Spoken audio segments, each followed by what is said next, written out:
আমরা সবাই অনেক বেশি সৌন্দর্য সচেতন, আর সেখানে যদি অনেক বেশি ট্রাস্টেবল কিছু হয়, তো আমি যার জন্য বিগত 1 বছরের কাছাকাছি হয়ে যাচ্ছে আমি তাদের সাথে আছি, কাশ্মীরি বিউটি বাই জিনিয়াত। উনি হচ্ছে জিনিয়াত আপু। নতুন একটি আউটলেট হয়েছে যেটারই ওপেনিংয়ে আমি আজকে এসেছি। আর নতুন প্রোডাক্ট সম্পর্কে আমার কাছে যতটুকু ইনফরমেশন আছে, ওনাদের গোট মিল্ক একটা আছে, আর সাথে আরও অনেক কিছু কিছু প্রোডাক্ট আছে যেটা 100% এনশিওর করতে পারবে উনি।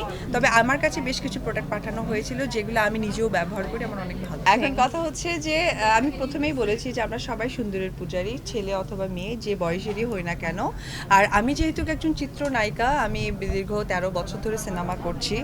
যদিও আমার কেরিয়ার অনুযায়ী আমার কাজের পরিমাণটা অনেক বেশি হয়ে গেছে, আমি বরাবরই আসলে খুব অথেন্টিক ব্যাপারগুলোকে প্রাধান্য দিই। যেটা আমি বলবো যে এই যে আয়ুর্বেদ ব্যাপারটা, যেটা ছোটোবেলায় আমি দেখেছি আমার মা বা সবাই কি করতো, যে একটু কাশি হলে আমরা এখন অনেক মেডিসিন খাই, কিন্তু তারা কিন্তু তুলসী পাতা রস খেতেন। আবার আমি ছোটোবেলায় দেখেছি যে ছোটোবেলায় অনেক বেশি খেলাধুলা করেছি রোদ্রের মাঝখানে, তখন মা বলতো যে দুধের স্বর বা চন্দন এগুলো তুমি দিবা। যেটা এই কাশ্মীরি বিউটি বাই জিনিয়াত যে প্রোডাক্টগুলো আমাদের আসলে ওইভাবে তার ওইভাবে খুঁজে বের করা সম্ভব হয় না। আমরা ঢাকা শহরে থাকি, ব্যস্ততম জায়গায় থাকি, দুধের স্বর বা চন্দন বা ওইভাবেই মা আমাদেরকে রেডি করে দিবে সেটা হয় না।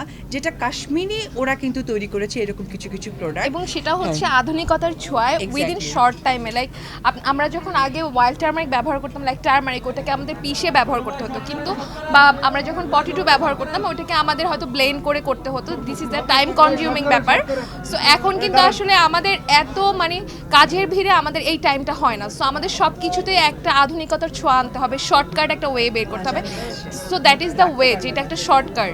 ঠিক আছে, সব কিছুর আমরা ন্যাচারাল প্রোডাক্টও পাচ্ছি এবং উইদিন শর্ট টাইমের মধ্যে আমরা এটাকে প্রিপেয়ার করি, স্কিনটাকে আমরা রিপেয়ার করতে পারছি। নির্বাচন মানে তো অনেক আনন্দ, অনেক অনেক বেশি আনন্দ। আমাদের চলচ্চিত্রে ম্যাক্সিমাম মানুষ যারা অনেক সময় হয়তো বা তাদের সময় স্বল্পতার কারণে, বিভিন্ন কাজের ব্যস্ততার কারণে সিনেমায় যুক্ত হতে পারে না, কিন্তু নির্বাচন আমার কাছে মনে হয় যে এফডিসির জন্য এক ধরনের ঈদ। কারণ ঈদে কিন্তু আমরা সবাই ফ্যামিলি, বা পুজোতে আমরা সবাই ফ্যামিলি মেম্বার একভাবে হই, এটা একটা আমার অর্গানাইজ থাকে।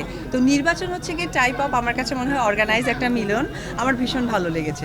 আমার কাছে মনে হয় যে প্যানেল না, যারা আসুক আমি তাদেরকে অনেক বেশি শুভেচ্ছা, শুভকামনা। কারণ এখানে যারা যারা আছেন তারা সবাই আমাদের এক পরিবার, সহকর্মী, সহযোদ্ধা। শুধুমাত্র দিক নির্দেশনার জন্য একটা গার্জিয়ান দরকার, একটা অভিভাবক দরকার। আমাদের অভিভাবক হলেই হবে, আমার এটাই প্রত্যাশা। আমি একজন চলচ্চিত্র অভিনেত্রী হিসেবে আমার সবসময়ই চাওয়া থাকবে যে বেশি বেশি করে সিনেমা হোক, মানসম্পন্ন সিনেমা হোক, সিনেমার জন্য অপব্যবহার না হয়, সিনেমার নাম করে যেন অনেকে টাকা পয়সা নিয়ে আসে, সেটা মিস ইউজ করে, সেটা যেন না করে।